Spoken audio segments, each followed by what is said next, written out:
नमस्कार. आजच्या या विश्लेषणात आपण एका भन्नाट पण तितक्याच महत्त्वाच्या विषयावर गप्पा मारणार आहोत. जेव्हा अनेक लोक एकत्र येऊन काम करतात तेव्हा त्या टीमची गुंतागुंत कशी सोडवायची यासाठीच आज आपण सेल्फ परसेप्शन ॲनालिसिस सिस्टमचा उलगडा करणार आहोत.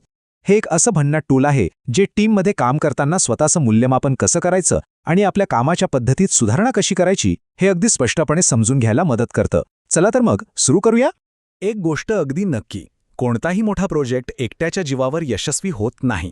कोणत्याही कार्यरत टीमला यश मिळवण्यासाठी वेगवेगळ्या कौशल्यांची आणि भागीदारांची आवश्यकता असते. प्रत्येक व्यक्तीकडे जगातली सगळीच कौशल्य असू शकत नाहीत, बरोबर आहे? त्यामुळे जेव्हा विविध प्रकारची कौशल्य आणि वेगवेगळ्या विचारांची माणसं एकत्र येतात तेव्हाच खऱ्या अर्थाने यशाचं शिखर गाठता येतं. थोडक्यात सांगायचं तर आजचा आपला प्रवास कसा असेल? प्रथम आपण टीमवर्कची डायनॅमिक्स समजून घेऊ, त्यानंतर त्या 8 आवश्यक भूमिका कोणत्या आहेत ते पाहू, मग स्वमूल्यमापनाच्या विधानांवर नजर टाकू, प्रत्यक्ष गुण कसे मोजायचे ते शिकू आणि शेवटी टीममधील समन्वय कसा साधायचा हे पाहू.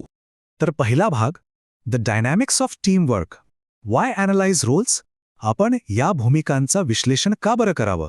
बघा, वय, शिक्षण आणि कामाचं पद जसं बदलतं तशा जबाबदाऱ्याही बदलत जातात.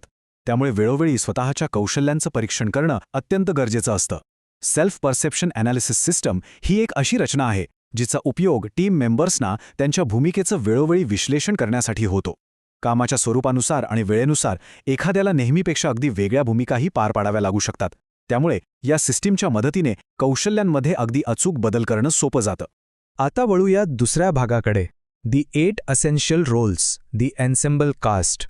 म्हणजेच एखाद्या यशस्वी चित्रपटासारख्या टीममधील 8 आवश्यक भूमिका.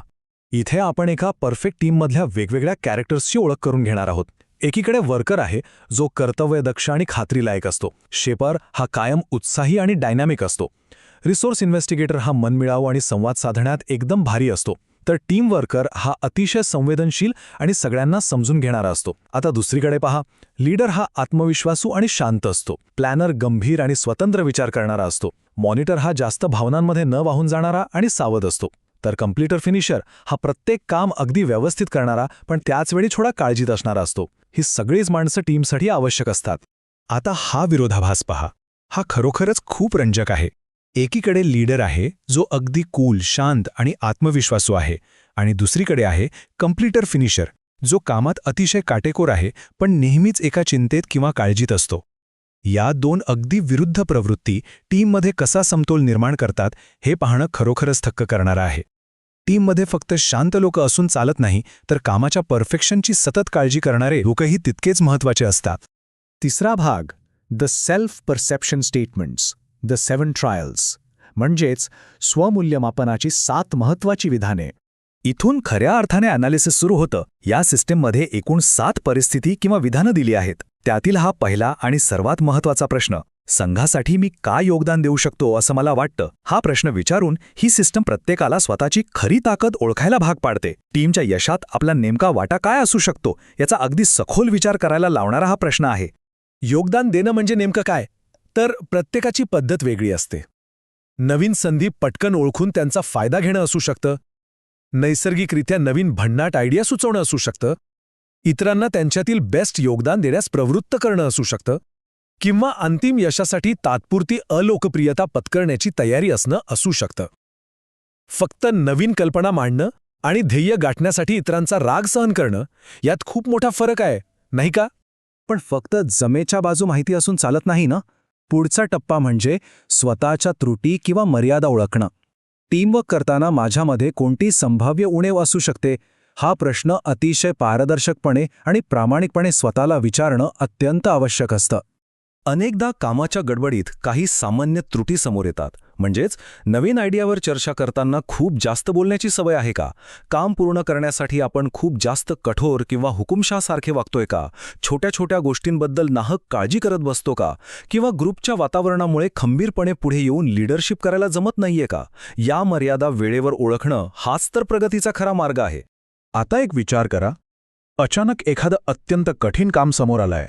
वेळ खूप कमी आहे आणि सोबत काम करणारे लोक पूर्णपणे अनोळखी आहेत. अशा प्रचंड तणावाच्या वेळी काय होतं? अशा प्रेशरच्या वेळीच आपली खरी आणि नैसर्गिक प्रवृत्ती बाहेर येते.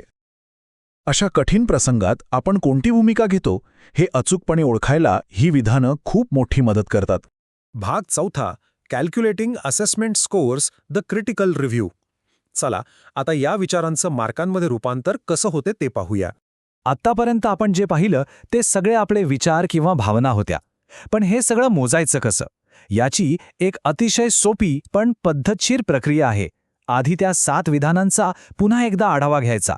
त्यानंतर स्वतःच्या प्रवृत्तीनुसार उत्तरांचा योग्य तो क्रम लावायचा आणि त्यानुसार प्रत्येक पर्यायाला प्राधान्यक्रमाने मार्क किंवा गुण द्यायचे. ऐकायला थोडं यांत्रिक वाटत असलं तरी हे अतिशय प्रभावी आहे. हा जो रिकामा तक्ता दिसतोय ना, तिथे प्रत्यक्ष मोजणी होते. सर्व 7 विधानांसाठी ए पासून एच पर्यंतचे जे 8 पर्याय होते त्यांना आपण जे गुण दिले आहेत ते इथे या तक्त्यामध्ये नोंदवले जातात. यामुळे आपल्या प्राधान्यक्रमाचे अतिशय अचूक आणि मोजता येण्याजोगे आकडे आपल्या समोर येतात. आणि सर्वात भारी गोष्ट इथे होते, आधीच्या तक्त्यातले ते सगळे आकडे आता थेट या दुसऱ्या तक्त्यामध्ये त्या 8 महत्त्वाच्या भूमिकांशी जोडले जातात. वर्कर, शेपर, लीडर अशा सर्व स्तंभांमध्ये ते गुण आपोआप विभागले जातात. यातून शेवटी एक अगदी स्पष्ट प्रोफाईल तयार होते. यावरून आपल्याला लगेच समजतं की आपण नेमक्या कोणत्या भूमिकेत सर्वात बेस्ट आणि नैसर्गिक कामगिरी करू शकतो. हे खरोखरच डोळे उघडणारं असतं. आणि आता शेवटचा 5वा भाग, mastering team synergy, the final cut. हे सगळं जुळवून कसं आणायचं? ही सगळी वैयक्तिक मूल्यमापने जेव्हा एकत्र येतात तेव्हाच खऱ्या अर्थाने एक कार्यक्षम आणि जबरदस्त टीम तयार होते. पण लक्षात ठेवा, स्वतःची भूमिका एकदाच समजून घेतली आणि विषय संपला असं अजिबात होत नाही. परिस्थितीनुसार आणि कामाच्या बदलत्या मागण्यानुसार सतत स्वतःची जागरूकता जपणं आणि कौशल्यांमध्ये बदल करत राहणं हे यशासाठी अत्यंत महत्त्वाचं आहे. हे एक निरंतर चालणारं चक्र आहे. तर जाता जाता एका अतिशय महत्त्वाच्या आणि विचार करायला लावणाऱ्या प्रश्नावर आपण थांबूया. पुढील मोठ्या आव्हानात्मक कामात कोणती भूमिका सर्वात महत्त्वाची ठरेल हा विचार नेहमी असायला हवा, जेणेकरून कोणत्याही नवीन परिस्थितीत आपल्याला आपलं योग्य स्थान अचूकपणे ओळखता येईल. हे विश्लेषण पाहिल्याबद्दल खूप खूप धन्यवाद. अशाच नवनवीन संकल्पना एक्सप्लोर करत रहा.